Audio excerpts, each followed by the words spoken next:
the next session, which is really just looking at how do we pull together some of the thoughts that the GNC had in terms of the forecasting work. On the agenda, we did have Francesco, who was going to present on some of the future directions of the IPC work, but unfortunately is unable to attend. So we will move to the next session, which was Anna, will give us an overview of how the GNC is thinking about moving forward with the forecasting. This presentation will, set the scene for us in the following sessions, which will be looking at discussions on how we can, concretely identify some of the next steps in terms of moving this work forward. So Anna, over to you. Thank you, Louise, and thank you, everybody. So yes, as Louise mentioned, this is more like our dream of what we think we can do, and let's discuss later whether that dream is actually reasonable or no. Also, a disclosure: I did use some elements of this presentation for one of my assignments during executive MBA, so sometimes it does look a little bit promotional, but bear with me, please. So our initial thinking was, let me figure out how to move it. Our initial thinking was that, similarly like many of you, that because we don't have now timely malnutrition data to predict and to organize when and how we have to provide assistance, because of different reasons, we thought that there might be a possibility to, based on any other data that we might have, to actually predict what should be the rate of malnutrition or any other indicators that we want as a nutrition community. Now, we did have some very preliminary discussion with CDC, where they said that they did at some point look at the individual level for the prediction of malnutrition, and they use different indicators specifically for the food security, but I think also for health and WASH. And at the individual level, they have not found any correlation. It was not a machine learning prediction, it just was statistical models. But they said they're happy to relook at it again, but possibly that's not the best approach. So what we thought is that we could look at the population level and going and defining at what population level we want to look to get this information for the possible prediction. Yeah, so the reason is basically so we can monitor in real time, but also to have early warning system to provide timely response for us when and how to intervene. So the idea is that we do have eventually a global level system with probably not all countries, but the key countries for which using these prediction models, we can monitor at different level nutritional indicators. We will probably have to start with 1 or 2 countries, but the idea is that this will be a system for the overall monitoring of the situation, and then when we need, we might go and do additional smart assessments, for example, or actually do the assessments in specific areas when we need it. But at least we would have some way of having an overall picture of what is going on in countries. Now, we did think of it as based on the conceptual framework for malnutrition. I will allow me to very quickly go through it, because I know that we have very few non-nutritionists on the call, so that we bring everybody on the same page. Sorry for repeating this again. So we do have a framework which defines that maternal and child malnutrition and possibly death also depends on the inadequate dietary intake and disease, which are immediate causes, and then they are in turn depend on what we call underlying causes, which is household food insecurity, inadequate care, and here we are looking at the infant feeding practices, for example, but also for for example, hygiene practices or everything related to the to knowing how to care for a child or for a person.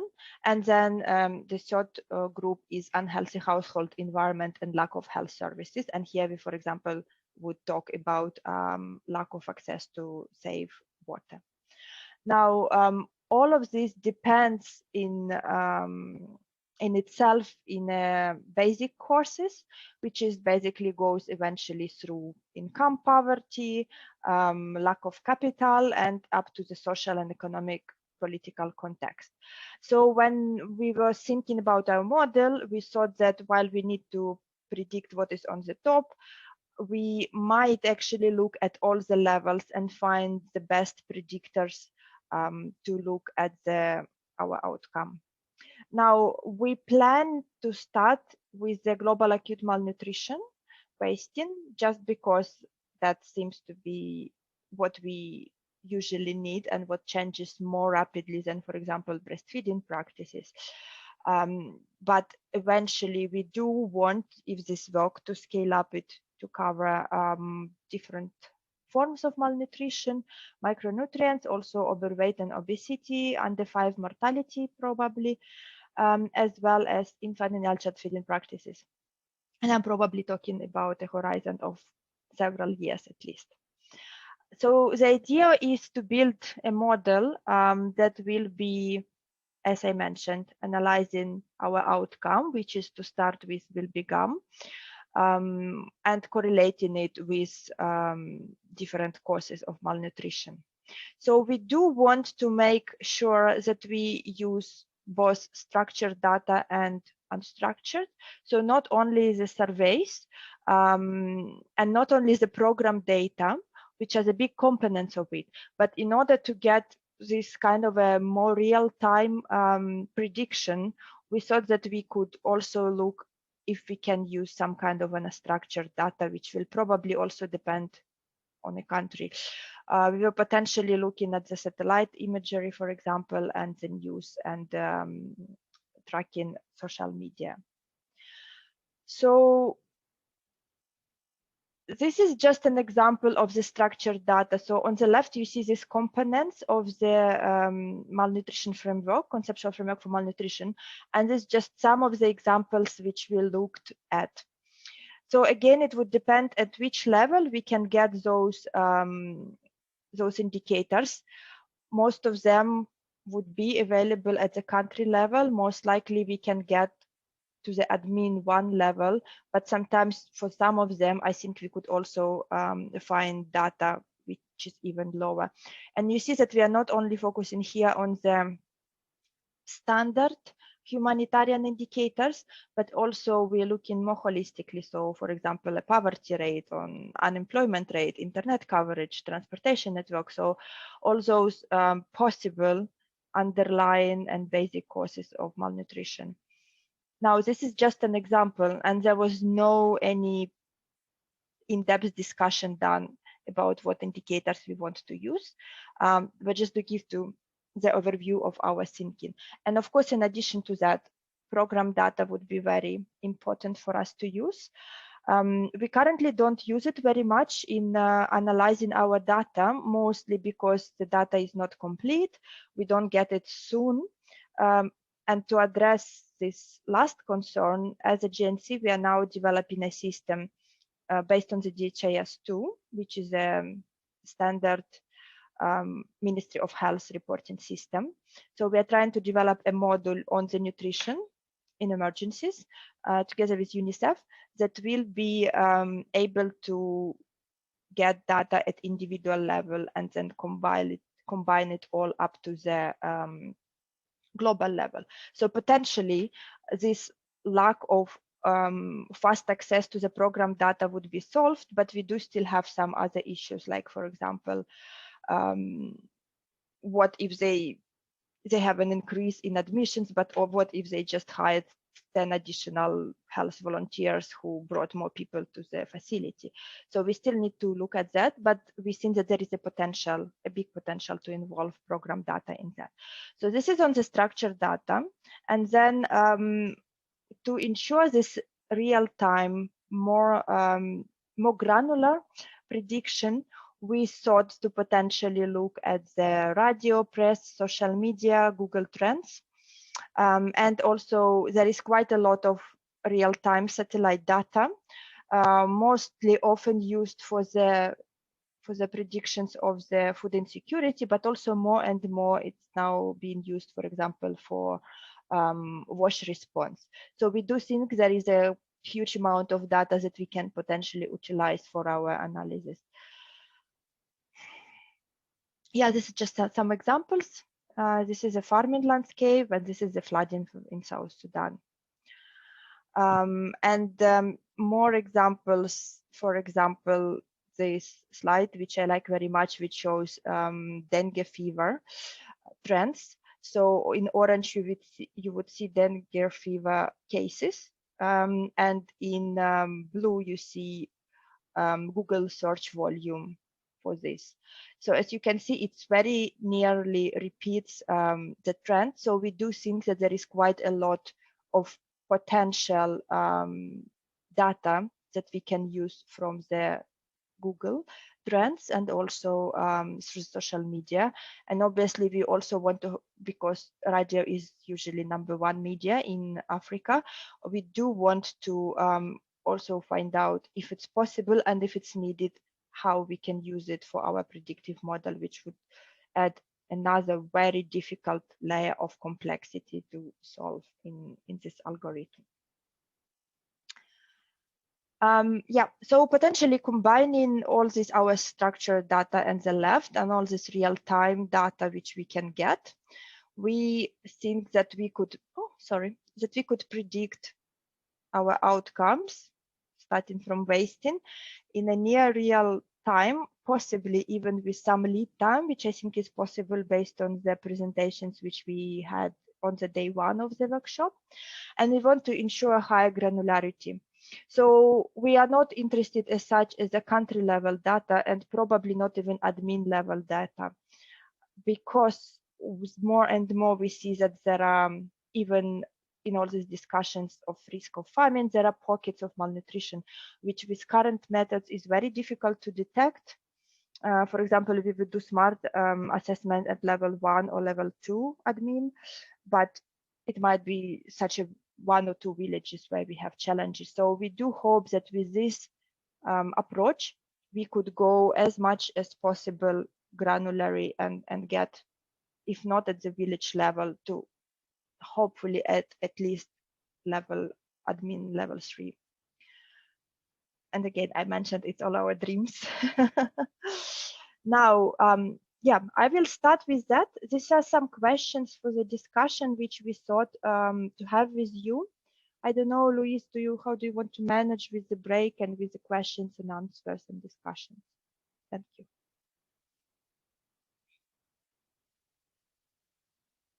Over. Thanks, Anna, for the presentation. So maybe what I would propose, because I think we're going to have a detailed discussion in terms of the next steps after the break. So what I would suggest maybe, so that people can, if they want to think of, a little bit more about some of the issues that you've raised in the presentation, if at first now we can just take any kind of questions related to the presentation, either clarifications or just additional questions for understanding, and then maybe then we take the break and come back and start looking at the proposed discussion in the next session. So, colleagues, are there any questions or clarifications for Anna on the presentation? Maybe from my side, if it's okay, Louise. Yes, go ahead. So Anna, did this social media, radio kind of data collection, was it used in any kind of predictions other than nutrition? Did it work? Or is this something that is a new idea that we're introducing that we want to test? It was so we didn't do extensive literature search, but based on the search which we've done, there is quite a lot of humanitarian even work where they use such methodologies, and according to publications, successfully, more or less, depending how you define success.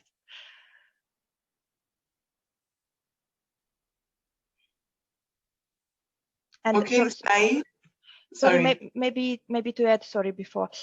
So, and I think the idea would be probably just to start with some kind of structured data, all this assessment which we have program data, and then just increasing complexity slowly without looking at everything that I presented immediately. Sorry. Okay, thanks, Anna. I see Said has a question. Yeah, sorry, I need to update my Zoom. I don't know why I can't actually raise my hand like everyone else. Yeah, sorry, just two quick questions. The first is, well, first, thank you very much for the presentation. It was really interesting.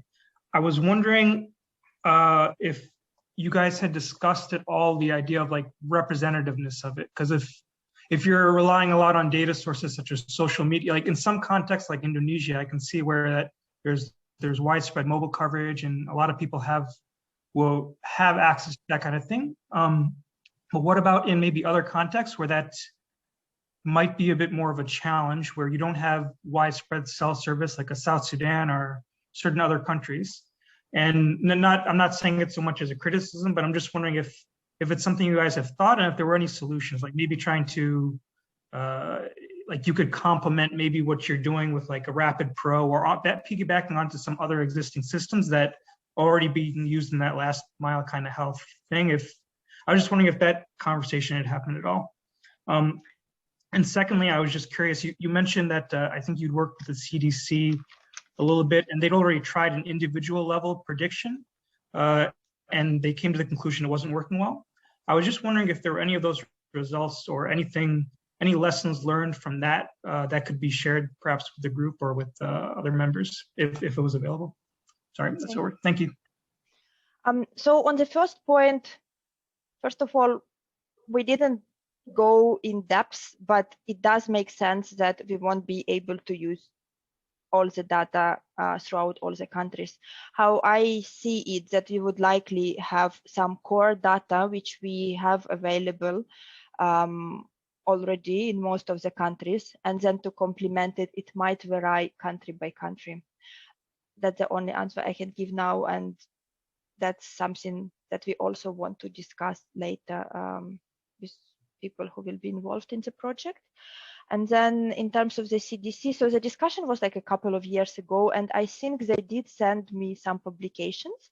So I will try to find them, and then once I find, I'm happy to share it with everybody. It's a published data.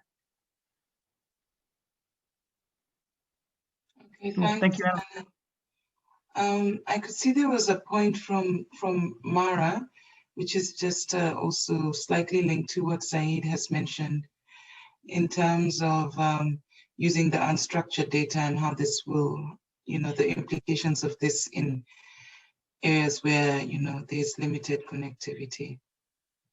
I don't know, Mara, do you want to speak, or that's clear? Yeah, sorry, it's similar to the question Said had, so I think it's okay. Thank you. Yeah. There are two hands, I see, Kutab and Barbara. Okay, I'm also not able to see the hands. I don't know what I'm doing wrong. Okay, no, go sorry, ahead. This one is the old one. Let me. I'm sorry. Okay. Can I come in? This is Bara. Yes, thanks, Anna, for the great presentation. Just maybe I missed something, or just to clarify. Sorry. To what extent this new methodology that you are explaining to us today complements other methodology that were presented maybe today or last week? I'm thinking particularly of IPC. I don't know, maybe the way you presented, because you started with the nutrition framework, and this is also the basis of the IPC malnutrition. So maybe this is why I see more complementarity with IPC, but even with other methodology presented today. So how do you see this complementarity? how do we think of working together and not adding like a complete new methodology, but more like, I don't know, IPC 4.0, or I don't know, you know, something like that could complement something that pre-exists and that has been used and proven its results. Excellent question, and I guess it goes right to the finalization of the workshop. But we do hope that we can work with all of you, and that's why we also invited you, not only so that you present what you do, but also to learn from you. And we do hope that this system will be able to build on everything what was already done. And we do hope that we can find a way, for example, through a task force, to work together with all of you on that. Louise, was it too early to mention that? Yeah, I think Barbara's last comment was really what some of the things that we would want to unpack in the next session, in the next discussion, because really I think now it's the intent was to find out what is out there, to listen from those initiatives, and then try to see as a group together what would be some of the work that we can carry forward. So I think in Anna's presentation on the last slide, it was now really like practical questions in terms of how we can move this forward. And I think the point that you've raised Barbara, is very linked to what we would want to discuss in the next session. Because obviously the aim would be, you know, the easiest way out. So if that means that we already have something existing and, you know, we need to just make some adjustments to be able to move forward, or with some of the work that's been done, you know, that's what we would be open to. And of course, there's like Anna has mentioned, there's also a lot of learning that we would be able to pick up from some of the initiatives that have already been done. And so we would also want to tap into that and see what would be the best way for us to take this forward, so that we can address this gap, which is, it's actually a gap that we see specifically within these fragile contexts. So I think, sorry. Yes, Anna. So there is a question from Mara, and then also Anne-Céline wrote to me asking if they can present the work which they've been doing on in 2020 on burden revision in the context of COVID-19.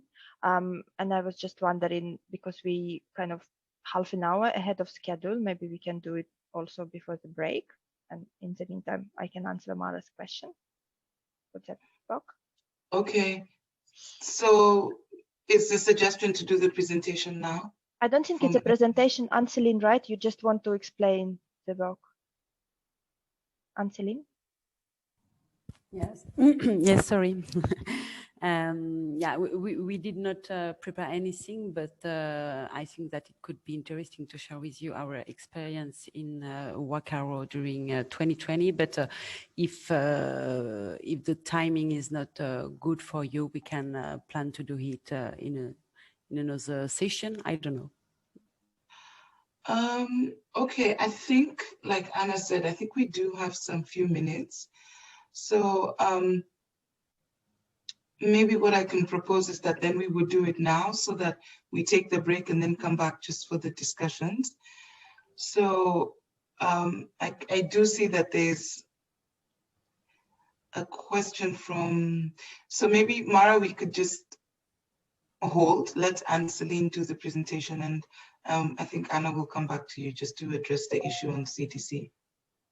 Maybe I'll just, because I'll answer it in 1 second, and then we can focus on Anne-Céline's. So no, Mara, we don't have a partner.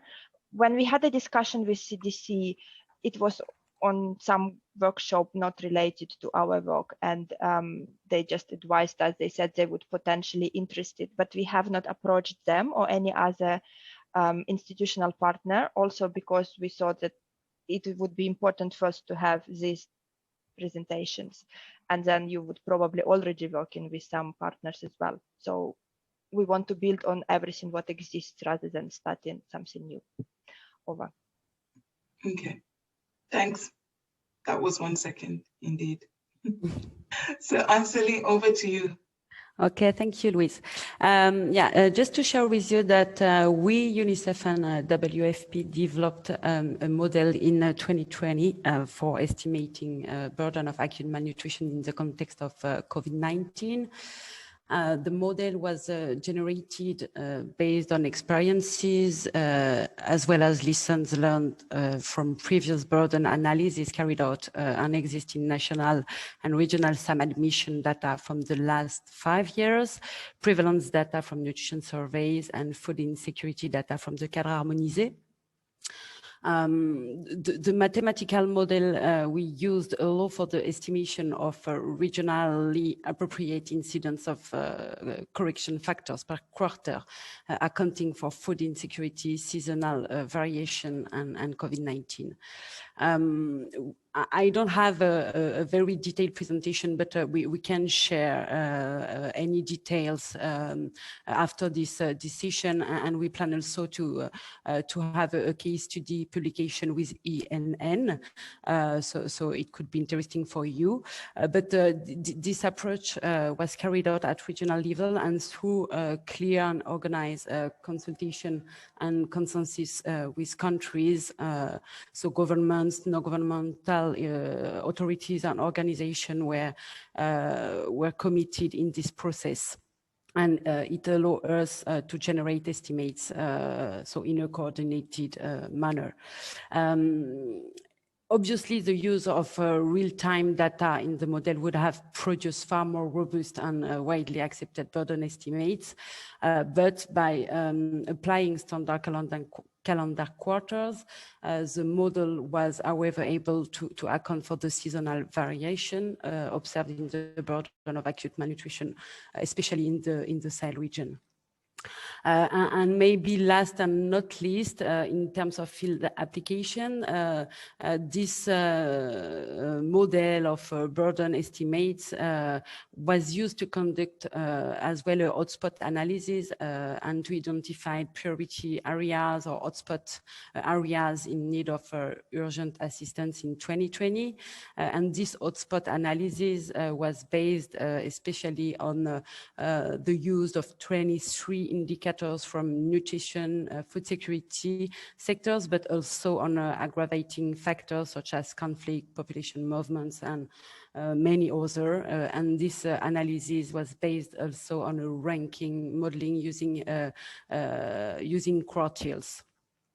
So that was the only things I wanted to share with you, and we can share with you some document on that if you may need some additional information and you want to go in depth on that. Thank you.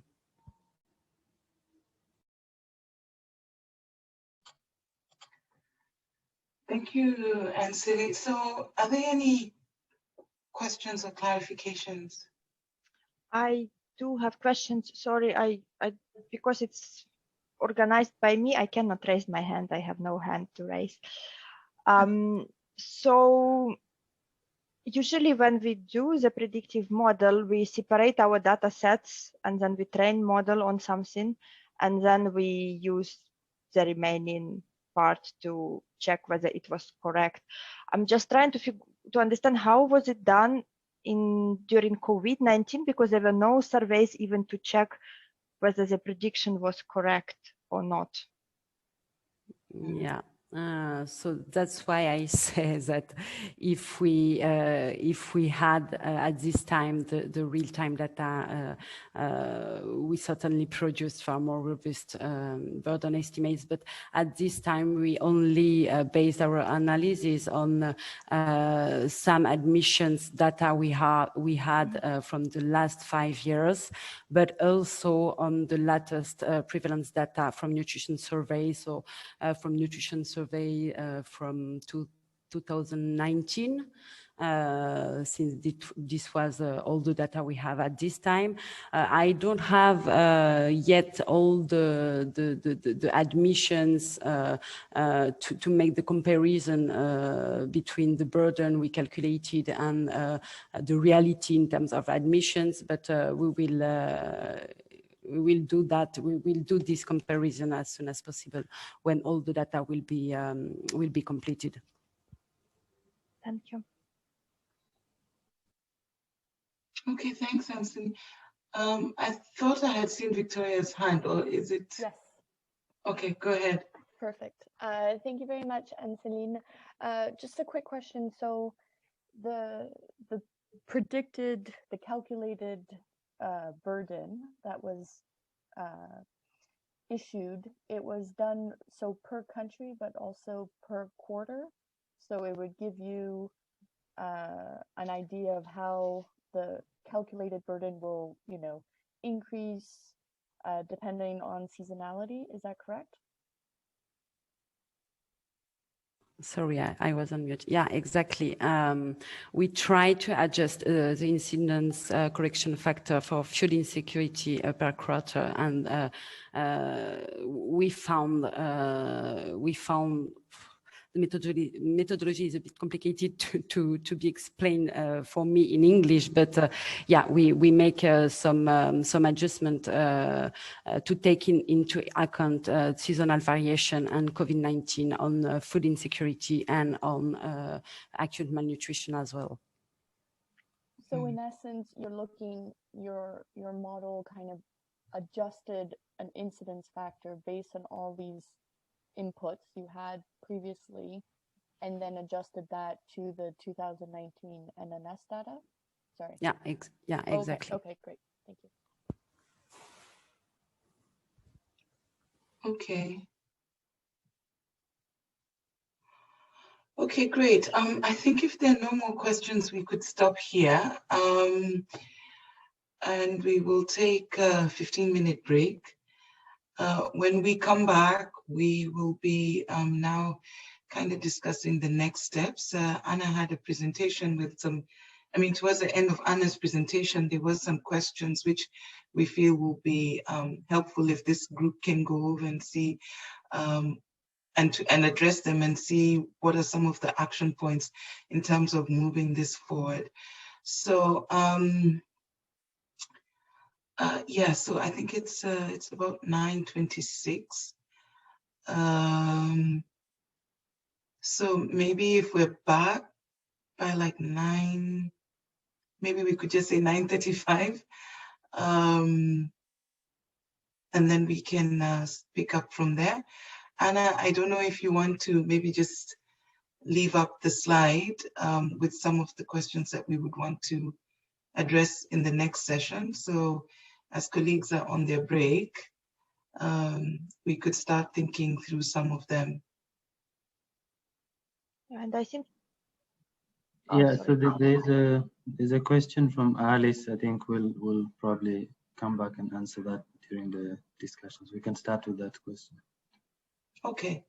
Okay, perfect. So let's see each other at 9:30. I'm assuming this is our time. Yeah, maybe 9:40, which is basically 30 minutes from now. Thanks. Okay. Thank you, everyone. Thank you. Yes, thank you.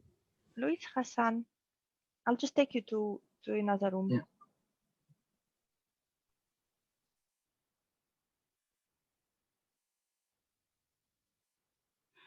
Okay, so this is really, it is an open session and we really want to hear from you because given the experience and some of the initiatives that have been shared and that you colleagues have been involved in, it will really be useful to hear in terms of things that we need to think about critically to move this work forward. Anna gave a presentation of what we envision as part of the GNC in terms of using this predictions and forecasting for us to be able to have information in these fragile contexts that's required to obviously improve our efficiency and programming. So on the screen, I think we'll first start with the first question is, which I think we tackled a little bit in terms of when we were giving feedback. So does the presented approach that has been shared by Anna, does this make sense to colleagues? Are there additional questions or things that we need to be able to consider? Please feel free to raise your hand or even just mention in the chat box. We'll look at that closely.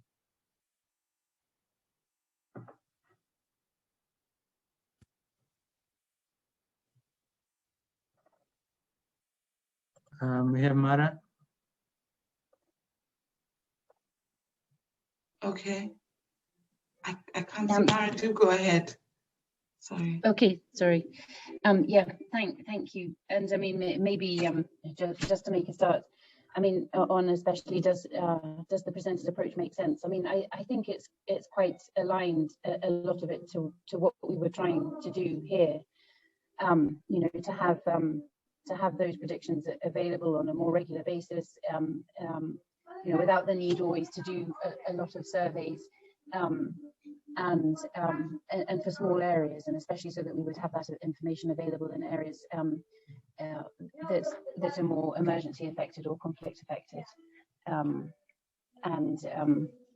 you know, including for places that do a lot of surveys in order to maybe reduce a little bit the amount they have to do. I think there will still be a need for surveys, but maybe not quite so many.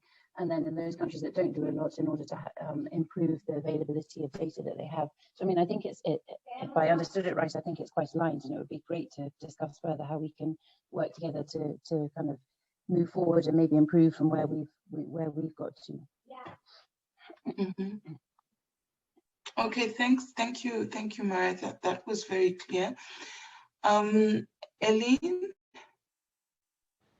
Hi, everyone. I hope I said your name right. Yes, it's Ellen. That's fine. That's perfect. Very similar to the point that Mara had raised from Miriam's perspective at Action Against Hunger. We would really encourage you to build on a lot of the work that has been done, especially by the Miriam Project, because there are so many similarities that I see in kind of what you're intending to do with what we tried and tested in the Miriam Project. And we have seen really good progress before in a way that I don't think we anticipated. So I'm hoping that we can find a way to work together. And just to recap, kind of Miriam has gotten to the point where we can do kind of these validated prospective forecasts. That's what we're working on right now. We're able to look at individual level risk of acute malnutrition as well as population prevalence. And as long as we overlay that with population, we can very easily translate it into caseload. We've looked at both MUAC and weight for height across 3 different methodologies, and we have seen significant potential to look at the lead time for 1, 6, and now even kind of 8-month lead time. And we do think that is a good next step forward. It is kind of building into these national level systems around this point here, around kind of continuous data streams, where there are existing systems that can be readily linked in to apply that data. That's really what we see as kind of the next phase, hopefully, for the Miriam Project. And it would be great to see what's possible there. A couple things to just kind of point out here. The first is around the causal framework.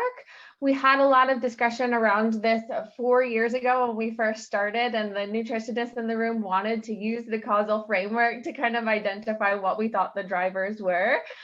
We went back and forth, and we decided at the end of the day, as long as the forecasts are coming out with a good degree of accuracy, a good degree of precision, the causal framework might not actually matter. So we kind of started approaching even data that we thought could be aligned, but not necessarily going into the weeds on the conceptual framework per se, rather than just kind of just focusing on the data that had the stream that we needed and trying to use that as a starting point. I would also encourage you to think through how this is going to be used and by whom very specifically now, and the type of performance they would need to be able to use it. That is going to determine whether this sits on a shelf, as we see with the Miriam project, or whether it can actually be integrated. And that really needs to be from the design stage. And then lastly, there has been progress on the food security side, but also kind of very big limitations. So I know a lot of the presentations you had focused on acute malnutrition specifically, but there are other things out there like the FAM. There's work being done by Cornell University, University of Texas at Austin. We've brought them together on our tag, and we'd be very happy to make the connections to kind of expand out the learning on the food security side from what we know of. Thank you. That's really some great points, and you know, yeah, really great points. And yes, I think certainly would be interested in making those connections to see how we can continue to learn from colleagues that have already moved forward with this work. Thank you so much. Are there any other points? And you've touched on quite a number of the questions that we had up on the screen, but that's okay. Any other colleagues that would want to come in and maybe just give some additional thoughts to any of the issues that have been highlighted? Questions, sorry, not issues. Yes, Said. Thanks. So yeah, I thought the approach made sense, and it had its strengths and maybe a few weaknesses depending on context. But I thought overall it made sense, especially if like your goal is like this real-time monitoring of the situation, like you want a monthly update on what's going on. One thought, I guess I had two thoughts on that. One is like I know the LSHTM presentation that was done earlier by Mara, like they were quite comprehensive. I thought in listing quite a bit of data sources that you could get regularly.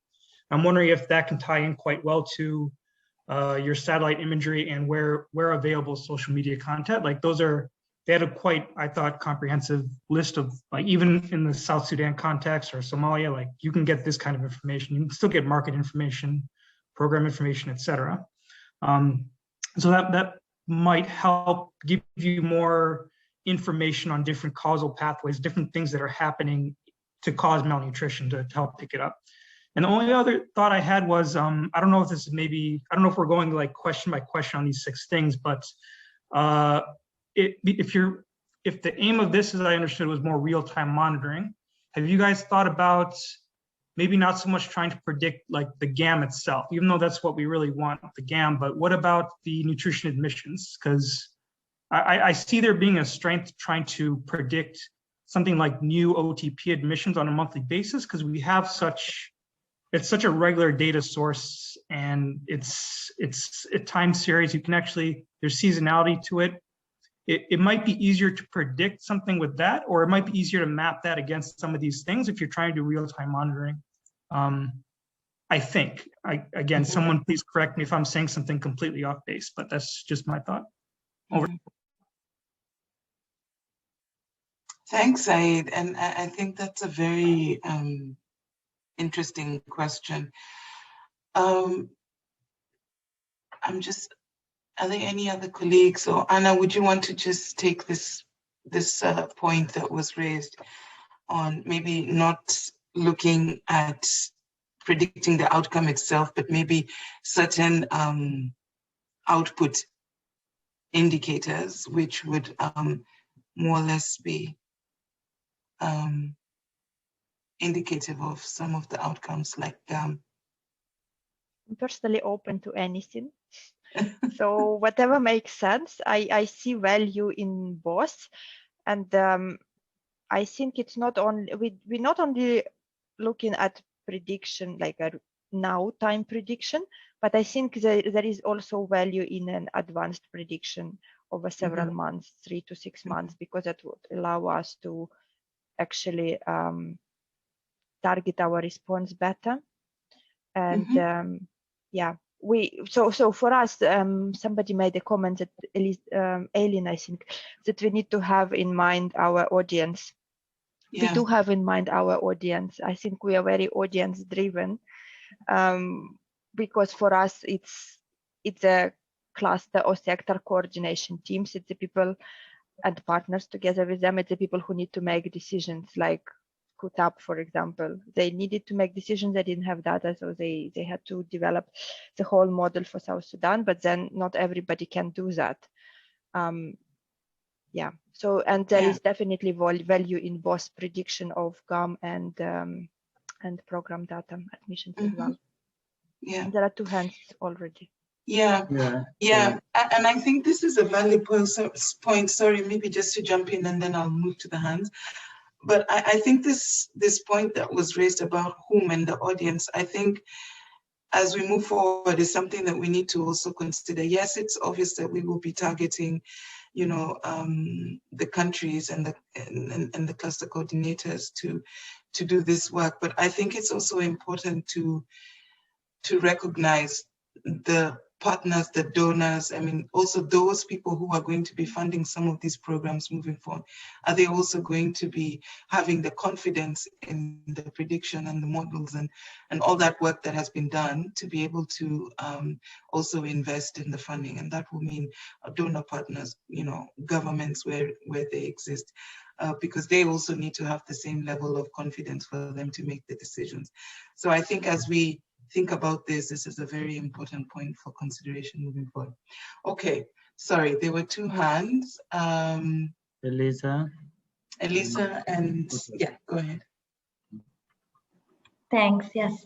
Yeah, just maybe one further consideration to add. I mean, it's not really, I don't know if it's really a discussion question, but maybe something that I think it's very important for you to take into account, that is like the infrastructure, all the data infrastructure, etc. So all the things that like the proposed project sounds really interesting and well thought. I would just like from my experience, yeah, like something that normally maybe is not taken into account at first, or at least like we underestimate, right, how much work and resources it will require. But I think it's very important to build a solid infrastructure from the very beginning, like to collect and structure all the data, and also like very importantly, like if you want to use the model in near real time, then you will need to set up a system so that you know, like the data can flow in sort of automatically, or at least you'll be able to update it easily, even manually, but like on a regular basis. So like when you build your model, also make sure that you're using data that will be available later as well, right? So if it's historical data, then gets updated every few years, then maybe there's no point in using it, because then if you want to apply your model next year, the new data is not available yet, right? So all these kind of things that maybe when you are in model training and validation phase, you don't realize immediately, because maybe you have the data available, but then yeah, like always maybe keep in mind that all that data that you're using, you're gonna need it on a near real-time basis, and so for that you need data sources that get updated frequently, or at least regularly, and also an infrastructure that can support that. So I would just add this, yeah, as a sort of a suggestion, or one of the things that you will need to yeah, to think about. And then on the, also, sorry if I can add a second thought, and thinking about like the structured versus the unstructured data. So using also social media listening or this kind of things. I think that's yeah, that's definitely very interesting. I don't know if maybe I would recommend like a phased approach, where you first try out, you know, like building on the experience that has been, you know, proposed also in yeah, like by colleagues here. So first, the first version of the model where you have like more traditional structured data, and then once you have a basis, then see if you can improve that, or yeah, like extend the scope by also, yeah, like trying out these other different approaches. Thank you so much, Elisa. I think you raised some important points. One, on the infrastructure, I think this is a very, very important point. Just ensuring that we actually do have the data, and of course the quality of the data. So I guess this just really underlines that as much as we're doing all this work to move forward with the models, predictions, and so on, is that, you know, we really need to keep in consideration, and I think keep putting forward the issue on investing in the NIS systems. So just to make sure that we have those basics around generation of timely and quality information that could feed into these models. So I think those are good points. Kutab, over to you. Yeah, thank you very much, Luis. So first, I really like the way Anna presented. I like the approach. It's absolutely like were right on the mark. What was in my mind, and she actually presented very well. So I have like 3 different points. Number first is when we talk about modeling. So we were discussing about 2 modeling now. Initially, we were saying that we were planning that maybe our outcome will be acute malnutrition like GAM and SAM. And then we say that, okay, we need something which can also help us to predict, like maybe caseload, admission in new and some kind of or forecasting. So the first thing about like, you know, when we are sitting here and we know that different countries have different context. So I think the good start already, some of these colleagues already have taken, like in my project, she already listed the data sources there. Now, the way what I feel like we can move. So if, for example, if we have historical data in one point and we say that, okay, these are our different indicators, and then in that time, we also have like our game rate there for a specific time period. And then in the second phase, maybe you will not have data, then we can come to the approach, what Anna mentioned about the unstructured data scraping, like web scraping, taking data from Google and from tutors and different things. And if we can also use that one, this would be really helpful. And I strongly believe, like the way Mara was presenting, I think that and even the Miriam one, they have that potential in those projects that they can do that. But what will be like if we are sitting here, and I think we need to start from somewhere. So I believe like already these 2 projects, they have done a lot. Now, let's where this was in my mind, that to see what comes from this like Mara project, the way they are doing here for Somalia and South Sudan. And if we can see, and if we can build on that one later on, the possibility is there. In many other countries, maybe the data sources, some data sources will be not available. Maybe they will have different data sources. So then that time we will do flag and unflag there, or we will bring more variables there. And then we can also, the way Anna mentioned, the web scraping is, I believe, like even in one other project, this was also mentioned there. This is very important thing, and we can use, I think, this web scraping, this Google downloading and this harvesting is very important. Now come for an admission trend. The admission trend, I guess, if you have a strong system, data system, the prediction now is become very easy. Maybe in that case, you will not require that much indicator or that much like time, the way we are doing here. Like for South Sudan now, we have like system data, so we can easily see forecast our data. We can easily give you like trend, okay, next few months the admission will be likely like this, because we have almost now for 6 or 7 years admission data we have. So that one is maybe not much that much difficult, but the GAM rate and SAM rate is a bit tricky one, and I think already our colleague did a lot of good work on that. So over to you, Luis. Thank you. Thank you so much, Kuthab. I think that's also very clear, and very helpful. Certainly, we would want to be building on the experiences that have come from all the presentations that were made. So I'm just trying to see, is there any other colleagues with any inputs?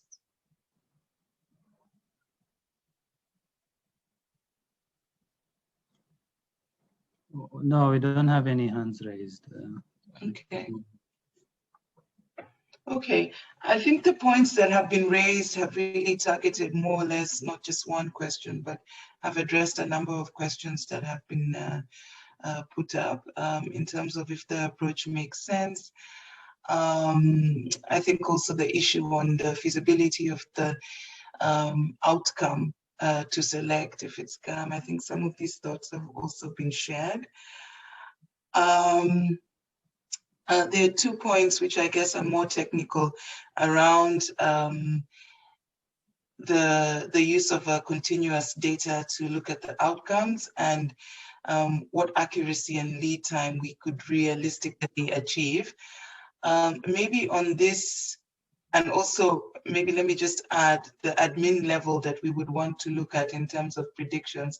These are more kind of technical questions that that we have been raised. I don't know if there are any thoughts specifically on these kind of 3 technical areas before we kind of go into the next question in terms of the next steps, because I think that can be handled separately. Yes, Saeed, I see you have your hand up. Yeah, maybe just a brief comment on the question about defining the problem as a regression problem. Yeah. Just when you say that, then we're talking about logistic or linear or some kind of multivariable regression. I think from what I've been understanding about these techniques and how they relate to malnutrition, I see that because malnutrition is so complicated, and there's a lot of interactions going on. There's a lot of nonlinear relationships between different predictors that tell whether a kid's going to be malnourished or not. That it seems to me that regression maybe can't capture those as well. As I understand it, there are some machine learning techniques that are just better at innately capturing some of these things. Like, for instance, the random forest machine learning algorithms appear to be better at this. So I mean, in the forest performed better. We saw in a paper in Bangladesh where they tried to do the same thing with DHS data. Random forest was the best. I see in Elisa's work and in the I think in the LSHTM work, they're using random forest as well. So that might be the way more to go, or even in other methods that can take into account these very complicated interactions between lots of things that I don't think regression can do as well, unless somebody can please correct me on that as well. But things like neural networks and deep learning, these other things that I'm saying the words, but don't understand them perfectly. But I understand that these techniques are better at capturing these kind of things, and these kind of things seem to apply to trying to predict acute malnutrition a little bit better, I think. So that's all I wanted to add. Sorry. Over. Okay, thanks, Saeed. I think that's noted and clear, especially for those who are more familiar with the technicalities of this kind of work. Elisa also has her hand up. Yes, thanks. Yeah, if I can quickly jump in to elaborate also on Said's point. Well, I don't want to go too much into technical details, but I think so regression as a framework is what we exactly what this would be. So if GAM is a prevalence between a percentage of people that are malnourished between 0 and 1, or between 0 and 100, let's say, then I mean the framework of regression is the correct one, I think, and we want to have the framework of logistic regression. So want to predict something between 0 and 1. We had a slide earlier, sorry, can't remember exactly who was sharing it, but where this was clearly yeah, there was this example of the logistic regression where you would see that that's the kind of framework that applies to this kind of metrics. Now, sorry, Anna, it was not in your presentation; it was a previous one. Yeah, and then but building on what Said was saying, so then I think what you were referring to is more than we can go beyond just linear regression and use, like, for example, models like random forest. They are techniques like more elaborated techniques to perform tasks as classification, regression, etc. So I think logistic regression, if we're predicting something like GAM, is the right framework. And then the second step is to decide, okay, so what's the best algorithm or like learning method that can be applied to do this logistic regression, let's say. So yeah, just to clarify, I would say these are two separate questions. One is yeah, the kind of outcome, and the other one is what technique we use to get there. And I agree with Said that yeah, like most likely a linear approach won't be enough because of all the variables at stake.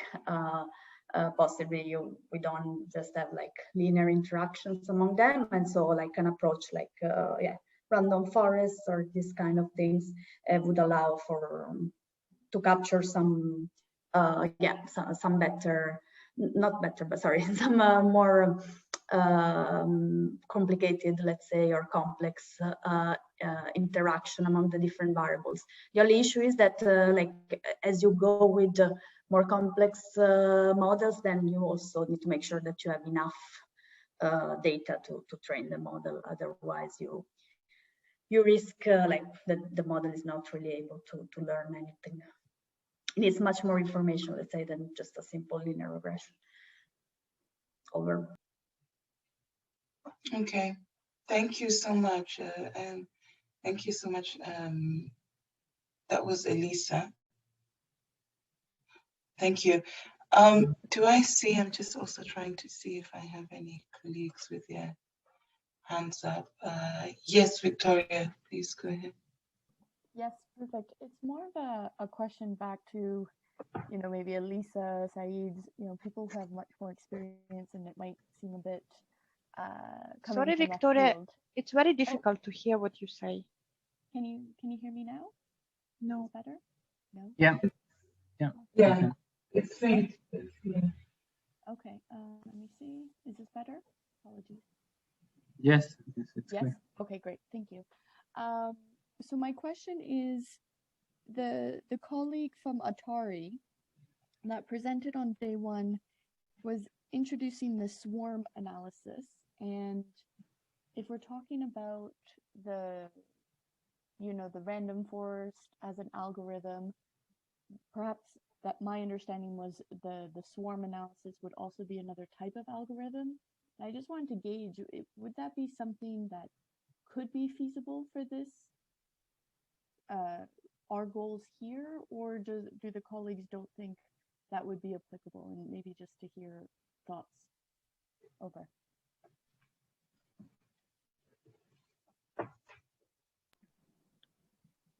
I think so. Can I respond to this one? Yeah, sure. Yeah, Yes. so actually, yeah, my comments was on Elisa one. So Said were actually basically he was trying to say that that, you know, sometimes this linear logistic regression, when you check on the base of accuracy, is not working better than random forest or SVM, and we have also seen that. So also connecting this question to the other one, now the colleagues say that, so you know, it depends. In many areas, we need to test this one. We can't say that this one is better. Now, in some data sets, one algorithm is doing better, and the other one is different algorithm is working better.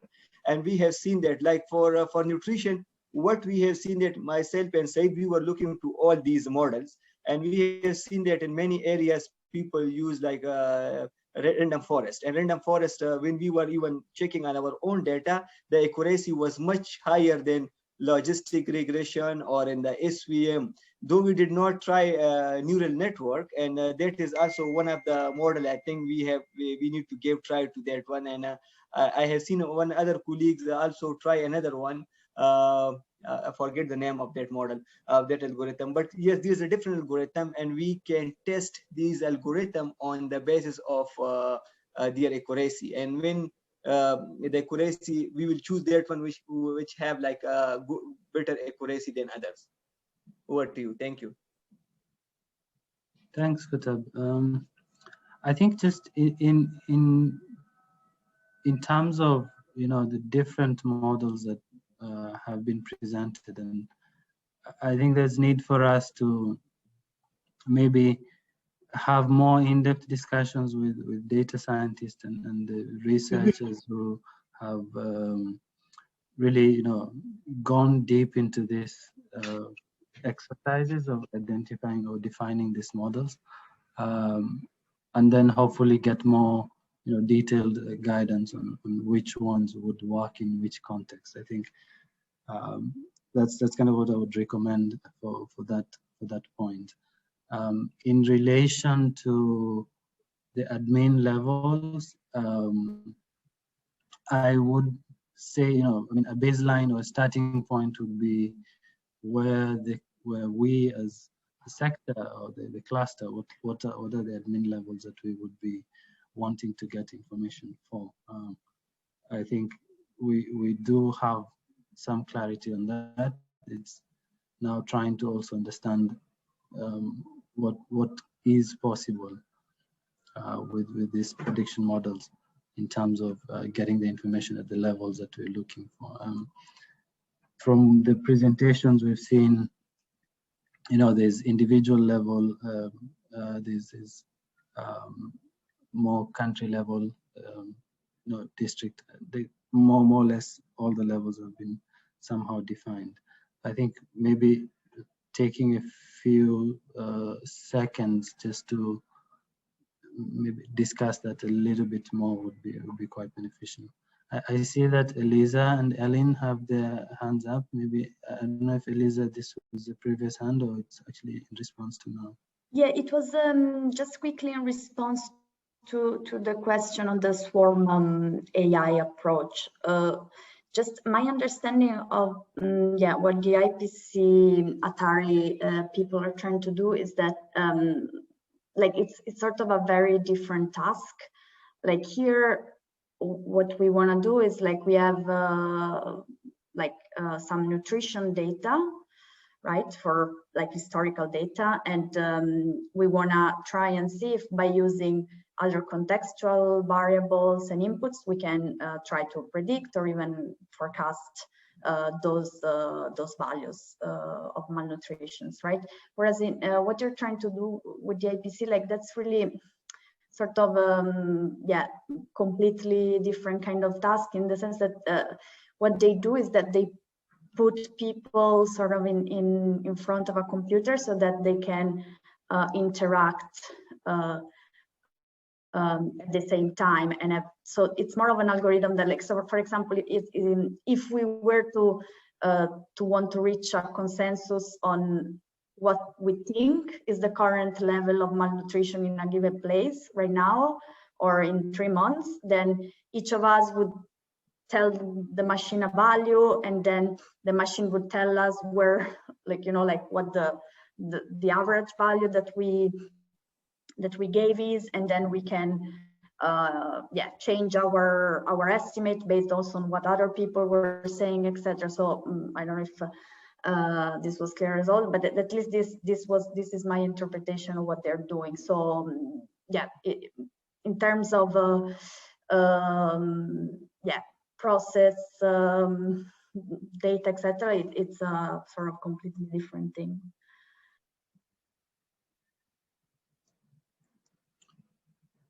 Great, thank you for that clarification, Eliza. Ellen, you had your hand up. Yeah, just to kind of double down on the point of encouraging you to try to articulate exactly how you think that this is going to be used, because I think it does relate to this question around kind of the type of methods that you would need to address it and the potential of those methods to answer those questions. So this was a huge point of learning that we've gotten to on the Miriam project. There's a big difference between looking at modeling for forecasting, trying to get out 6 to 8 months ahead of a crisis for kind of anticipatory preventative action. For that, we've come to a kind of a good understanding that it appears having good precision and accuracy around phases 2 and 3 is likely sufficient enough to kind of better pre-position some type of resources, whether that be data collection or kind of products or a whole bunch of other interventions. It seems like the 2 to 3 is sufficiently good enough in terms of the phases that we would be predicting to make better decisions. And we've seen that both in terms of the econometric modeling as well as the agent-based computational modeling. Although the agent-based computational modeling does kind of give us a more insightful analysis to break down the black box of what actually might be going on. One of the severe constraints that we've seen, especially in the food security space, but also in the Miriam project, is trying to predict phases 4 and 5. So if what you're trying to do is trying to get it kind of more real-time analysis in data poor environments for these kind of more severe crises, that is a nut that I don't know has been cracked yet.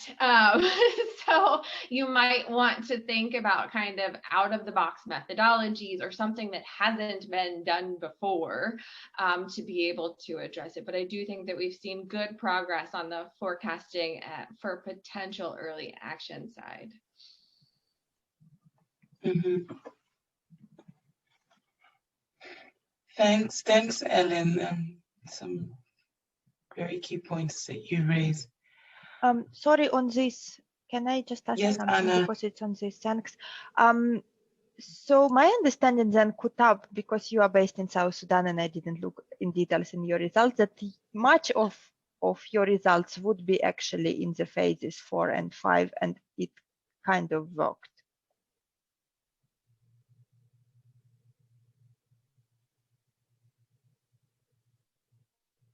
I think it's question to Kutab. Kutab, can you? I think you're muted, Kutab. Sorry. Or maybe Said. Yes, now we can hear you. Go ahead. Oh, sorry, that was me, Said. I don't know where Kutab went, but maybe he'll come back in a second. But just I can answer that briefly. I mean, we think more or less it worked. We had the historical data that we used to try to make our model to predict. Then we had the household data that had all the same variables, but without, anthropometric data. And we used that to make the prediction. We think it worked, but of course, it's not validated. We don't have real anthropometric data to compare our prediction against. But when we compare it against historical data, and looking at the known shocks like flooding and conflict that have affected certain areas, we broadly thought it was getting the right gist. I think that much I can say. I think we only showed two. Sorry, Said, go ahead. Real time, as in they collected the data for this FSNMS we predicted on in September. And then the IPC was at the end of October, and we made the predictions like around that time. So, I mean, more or less, it wasn't like something we did on a monthly basis. Real time, like it was like within like 4 to 6 weeks after that data was available, that's when we had done that work. Thank you for clarification, because so I'm trying to just triangulate between these two approaches. So Miriam can predict GAMs at about between 5 and 15 with a lead time of 3 to 6 months, and then the South Sudan model can predict GAM kind of, let's say. Yeah, the South Sudan model wasn't trying to predict in the future. It was just trying to fill like a real-time information. Yeah, now casting, exactly. No, we're not claiming, we weren't trying to do any kind of 3 to 6 month prediction as the Mariam project is doing. Okay, thanks. So for us, and if we are taking in mind cluster coordinators, but then whatever cluster coordinators need, it's also usually what donors and partners and everybody else needs. Sorry, I forgot to switch on my video. So I would think that we still need to have both. So we need to have what is the real time. Well, the prediction 3 to 6 months would be probably the best approach. For now, how we do, because we do smart surveys, which we even don't do real time, and we get data in a few months, and then based on it, we try to predict what will happen. But in this situation, we just assume that the same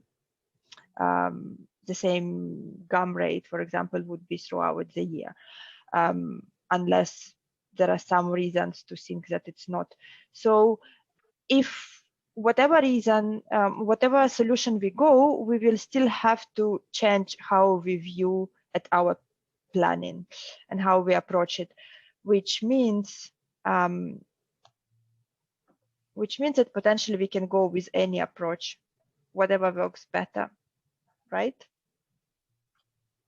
It's an open question, especially that we have regional advisors with us.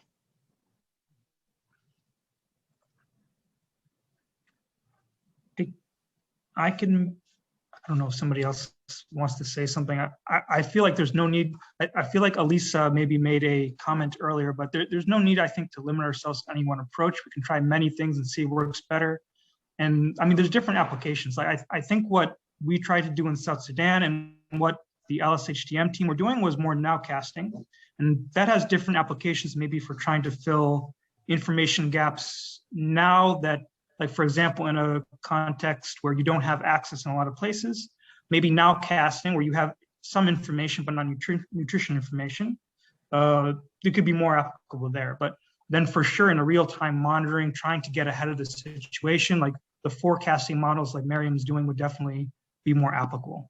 And I apologize if I'm just saying those two examples. I know Mariam is doing a much wider body of work as well, probably also with nowcasting applications. So I don't mean to, I don't mean to misspeak if I did it all. Sorry. Over. Thanks, Said. Yeah.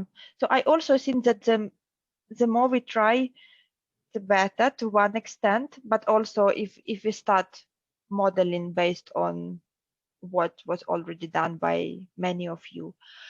Now the other approach of being focused on the audience, I don't, and I see Aileen has her hands up. I don't think that it would much intervene with trying to narrow down that, but correct me if I'm wrong. Oh, Aileen didn't have her hands up. Sorry, I just had it up from before.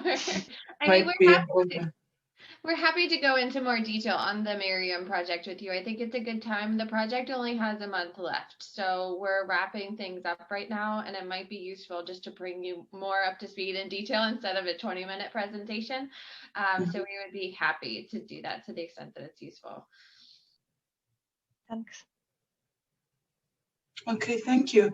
So I'm just looking at the time, and I think we have reached the end of this session, unless there are critical points, anyone with a really critical or burning point that they would need to raise. And I think as we've been having this discussion, we've been thinking through some of the key points that we would need, key points and activities that we would need to take note of as we put the way forward. So at this point, maybe Anna, I would like to just hand it over to you in terms of maybe just defining what are some of the key next steps and action points that we have picked from this last conversation, but also through the 2 days in terms of how we would position ourselves to move forward. So Anna, over to you. Thank you very much. My understanding was that Hassan was going to do that. So Hassan, he already switched on the video. Oh, okay. Great, Hassan, over to you. Yeah, so thank you, Louise and Anna. I think we, as you mentioned, Louise, we've had really two days of very fruitful discussions. The intent, as I think it has been mentioned several times now, was first to try to really understand what is out there, what different actors, different partners are working on in relation to AI algorithms that are aiming to predict, either food security or specifically nutrition outcomes. And I think we between these 2 days, we've learned quite a lot about what's out there. We also wanted to bring this, group experts together to share experiences, and as well to see how we can leverage on each one of your expertise to really build something that would be quite beneficial and sort of unified in us addressing the problems of nutrition and nutrition information. So some of the key sort of next steps.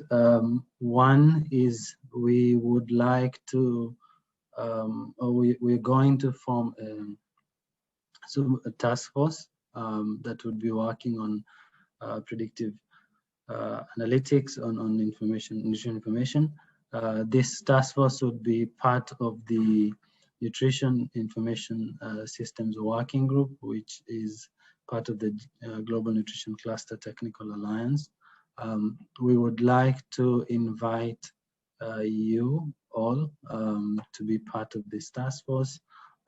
We believe that each one of you has a role to play, and a part to contribute towards building this system that we're working on. The second one is that we would be working on sort of leveraging on the existing presentations and models that have been presented here to maybe fine-tune, refine them, define them differently, and make sure that we're getting the different outcomes as that would be of interest to the nutrition sector and our partners as a whole, as well as the donor community, and also most importantly bridging the gap that we see in terms of making sure that no child is left behind.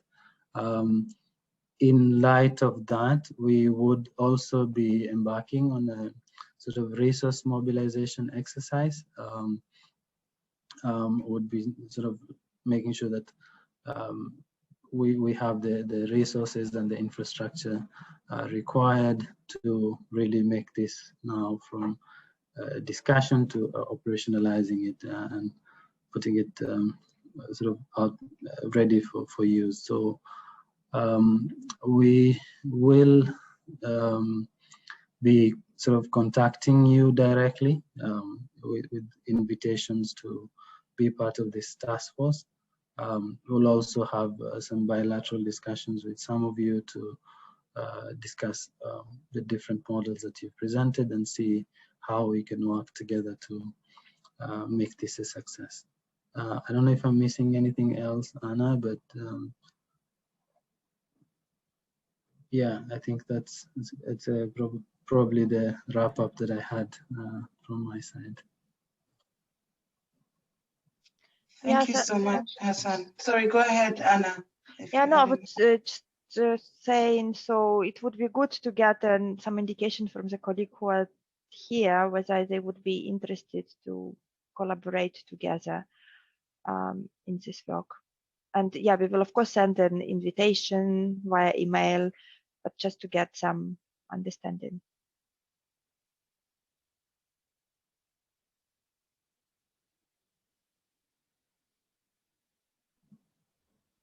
I mean, I would assume that all of you are interested unless you state otherwise.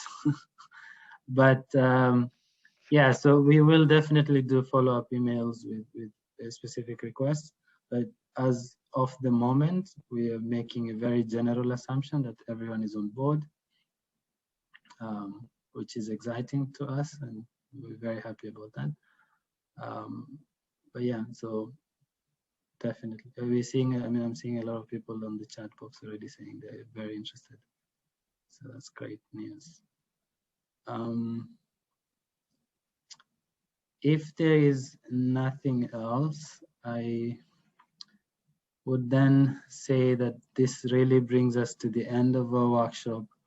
I really want to thank all of you for your time, your contributions, the very fruitful discussions that we've had over the last two days of having this workshop. I have personally learned a lot about what is currently happening in the space of artificial intelligence, what the potential is, and the possibilities of us really making something that's quite interesting and very, very useful in the field, and bridging really a gap that we know is out there. There's a lot of opportunities to leverage on what is currently existing, what has been done. We're not reinventing the wheel in any way or form. I think by putting all our heads together, we will come up with something that is really beneficial and useful. So again, thanks to everyone. Thank you to my co-chairs, Anna, Louise, Victoria, Douglas, who was not able to be with us here. We've been in a very small group trying to make this a reality, and with the able leadership of Anna, we're actually making significant progress. So thanks to all of you again, and have a good day, evening, night, and thanks to those of you who joined from wherever you are, which is quite late, but we appreciate it a lot. Thanks a lot. Thank you very much, Hassan. Thank you. Thank you, everyone. Thank you. Bye. Bye. Bye.